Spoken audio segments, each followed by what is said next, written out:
अल्लाह के नाम से शुरू जो निहायत मेहरबान और रहम फरमाने वाला है। मोहतरम हज़रात, अब तक हम लोगों ने नबी अकरम सल्लल्लाहु अलैहि वसल्लम की वही के बाद 3 साल तक जो कुछ हुआ उस पर हम लोगों ने गौर की, बातचीत किया। अब नबी अकरम सल्लल्लाहु अलैहि वसल्लम का जब अल्लाह का आदेश आता है और अल्लाह रब्बुल इज़्ज़त ये कहते हैं कि आप उठिए और एलानिया दावत का काम शुरू कर दीजिए। रसूलुल्लाह सल्लल्लाहु अलैहि वसल्लम इस काम के लिए बहुत परेशान रहते हैं कि हम इसको कैसे शुरू करें, और इसी सोच और फिक्र में आप घर में रहते हैं, कहीं आना जाना नहीं करते हैं।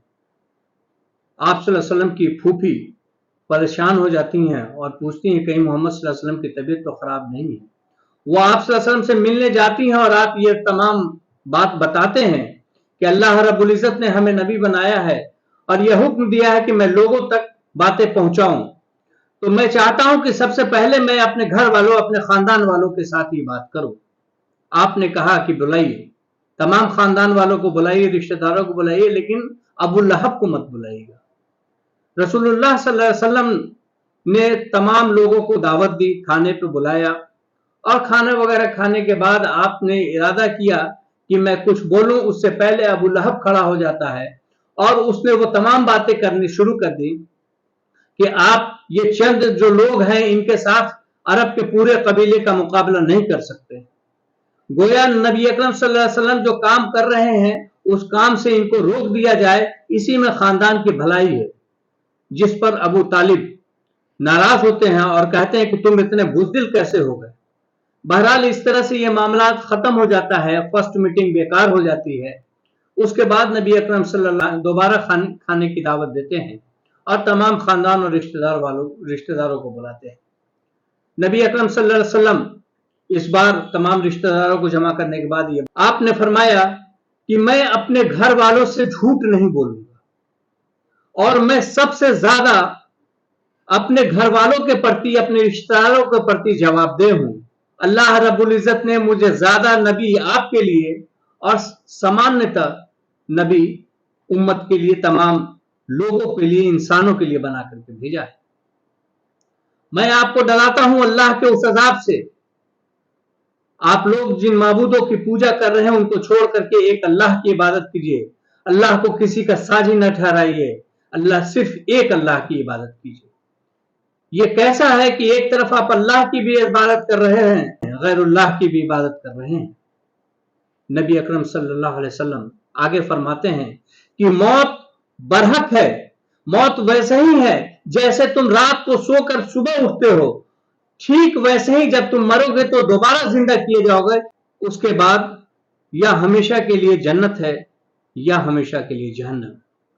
नबी अकरम सल्लल्लाहु अलैहि वसल्लम ने इस बात को कही। इस पर हजरत अबू तालिब ने कहा कि ऐ भतीजे, मत पूछो कि जो तुम बात कह रहे हो उस बात को मैं बहुत मानता हूं और तुम्हारी बात में सदाकत है, सच्चाई है, हक है। बावजूद इसके मैं अपने बाप अब्दुल मुत्तलिब का दीन नहीं छोड़ सकता, लेकिन मैं जब तक जिंदा हूं तब तक तुम्हारे साथ हूं। तुम अपना काम करो और इसमें तुम्हें कोई रोकने वाला नहीं। इन बुरी हड्डियों में जितनी ताकत है उस पूरी ताकत से मैं तुम्हारा साथ दूंगा। इतना हौसला और हिम्मत नबी अकरम सल्लल्लाहु अलैहि वसल्लम को मिलना था। हजरत अबू तालिब उसी वक्त आपके बेटे हजरत अली आए और आपके दूसरे बेटे हजरत जाफर, दोनों आपके पास आए तो कहा कि ये मोहम्मद क्या कह रहे हैं। तो जो मोहम्मद कहते हैं, अपने बेटों को नसीहत करते हैं कि जो मोहम्मद कहते हैं उसको मानो, जैसा मोहम्मद करते हैं वैसा ही करो, यह तुम दोनों के लिए भलाई है। इतना कहना था कि रसूलुल्लाह सल्लल्लाहु अलैहि वसल्लम को एक हिम्मत मिली, एक ताकत मिली। और उसके बाद फिर अबू लहब ने यह बात कही कि आप तमाम लोग मिलकर अरब के लोगों का मुकाबला नहीं कर सकते हैं, तमाम कबीलों का मुकाबला नहीं कर सकते हैं। इस पर अबू तालिब ने फिर फरमाया, खुदा की कसम, जब तक मेरी जान में जान है मोहम्मद सल्लल्लाहु अलैहि वसल्लम का मैं साथ दूंगा।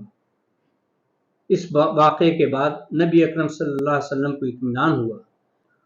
इस इत्मीनान के बाद नबी अकरम सल्लल्लाहु अलैहि वसल्लम सफा की पहाड़ी पर चढ़ते हैं और आवाज लगाते हैं।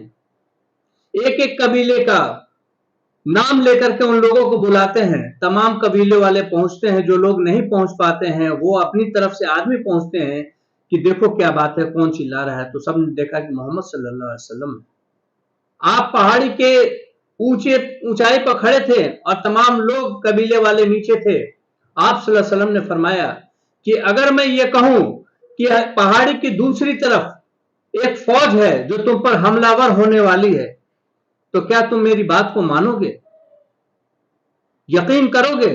तमाम लोगों ने कहा कि ऐ मोहम्मद, हम आपकी बात क्यों नहीं माने, क्योंकि इससे पहले आपने हमारे दरमियान रहे, आज तक हमने आपको झूठ बोलते नहीं देखा। आप अमीन हैं, सादिक हैं, आप सच्चे हैं। नबी अकरम सल्लल्लाहु अलैहि वसल्लम फरमाते हैं कि तुम अल्लाह रब्बुल इज्जत की ही इबादत करो। एक अल्लाह के सिवा जितने माबूद हैं उन सबको छोड़ दो और अल्लाह की इबादत करो, और उसकी जात में, उसकी सिफात में किसी को शामिल न करो। फिर आप जहन्नम से डराते हैं, जन्नत के बारे में बताते हैं, और इस तरह एक एक आदमी फर्द, यहां तक कि अपनी फूफी और अपनी बेटी हजरत फातिमा रजी अल्लाह अन्हा के बारे में जिक्र करते हुए नाम लेकर के फरमाते हैं कि ऐ फातिमा, तुमको जो कुछ लेना हो वो हमसे इस दुनिया में ले लो, पर आखिरत के दिन हमारे पास कोई ऐसी चीज नहीं कि मैं तुम्हारी मदद कर सकूं सिवाय इसके कि तुम अल्लाह रब्बुल इज्जत की इबादत में करो। इन तमाम चीजों से पाक हो जाओ। आप सल्लल्लाहु अलैहि वसल्लम ने जब ये बात कह दी, उसके बाद तमाम लोग अपने अपने घर वापस चले जाते हैं। तारीख में ये बात नहीं आती है कि उस वक्त कोई रिएक्शन मक्का वालों का मिला हो।